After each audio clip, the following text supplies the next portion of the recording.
Bom dia aos amigos e amigas do nosso Falando a Verdade, espaço de informação e de análise do momento político, direto aqui de Brasília, nesta quinta-feira, dia 2 de abril.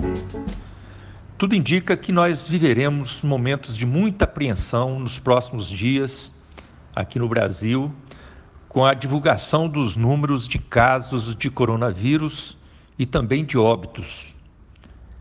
E esses números, eles causarão muita apreensão porque deverão aumentar muito, devido exatamente ao menosprezo e à posição equivocada do governo brasileiro.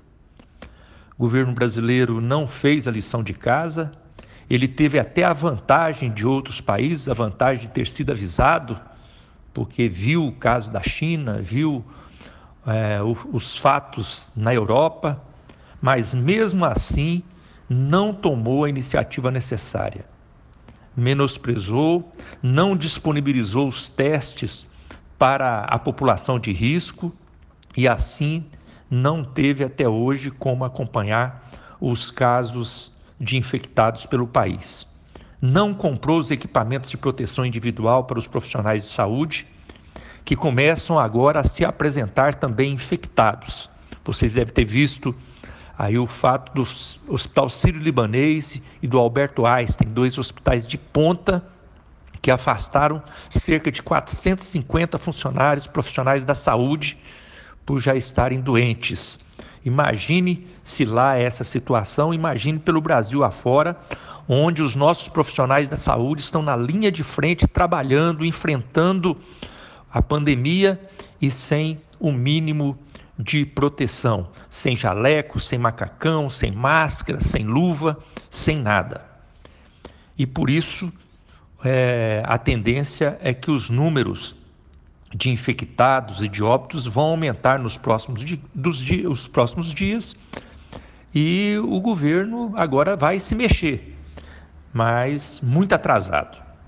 Um exemplo disso é esse das compras de equipamentos de proteção e de insumos lá na China. O Brasil já tinha um pedido, estava esperando a entrega, os Estados Unidos foram lá, levaram vários aviões e estão voltando aí com toneladas e toneladas de equipamento e não vai sobrar para o Brasil.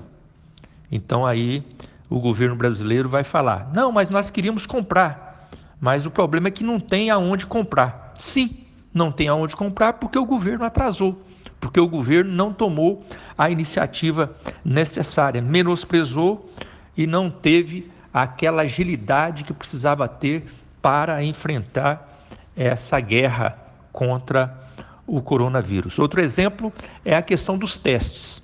Fala-se que nós precisaríamos no Brasil de cerca de 30 milhões de testes para podermos atender a população de risco e assim mapear essa população e fazer um rastreamento para diminuir a possibilidade de transmissão do vírus.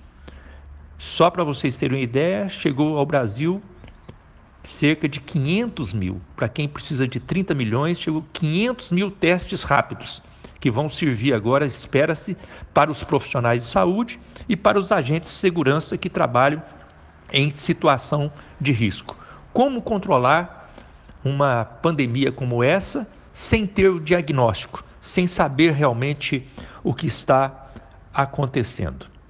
Mais grave ainda do que isso, tem muita gente que já está com coronavírus e sendo notificado nas unidades de saúde como síndrome respiratória aguda grave. E por que isso?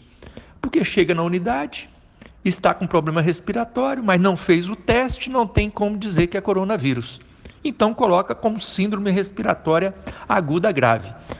Os números que se apresentam é que teria aumentado no mês de março mais de 10 vezes o número de síndrome respiratória aguda grave no país. Nada indica que o motivo disso a não ser o próprio coronavírus. O fato é que o governo realmente ele não fez a sua parte. Ele não unificou as orientações de controle. O governo federal fala uma coisa, às vezes dentro do próprio governo federal, o Ministério da Saúde fala uma coisa, o presidente fala outra. Os governos estaduais, cada um tocam do jeito que podem. Os governos municipais ainda em situação mais difícil, sem nenhuma ajuda do governo federal, nem ao menos os equipamentos para os profissionais de saúde, né? Os leitos, o governo federal não contratou leitos, não comprou respiradores, não disponibilizou os testes, os equipamentos de proteção individual não existem para os nossos profissionais de saúde, e o governo preferiu fazer polêmica na rede social, preferiu fazer luta política, como se houvesse uma disputa entre aqueles que defendem a vida e aqueles que defendem a economia. Isso não existe. Precisamos defender a vida e precisamos defender a economia. Mas o fato é que na hora da crise, nós precisamos socorrer a urgência. Nós precisamos cuidar dos mais necessitados, garantir segurança sanitária a toda a população, para depois buscarmos ações efetivas para reativarmos a economia. E nesse sentido nós temos trabalhado com várias propostas. Já conseguimos aprovar aqui no Congresso Nacional a renda emergencial para o trabalhador informal, para o trabalhador desempregado. Apesar que o governo federal diz que vai pagar só depois do dia 16, um absurdo, porque se é renda emergencial, tem que ser agora para atender a necessidade daqueles que estão passando fome.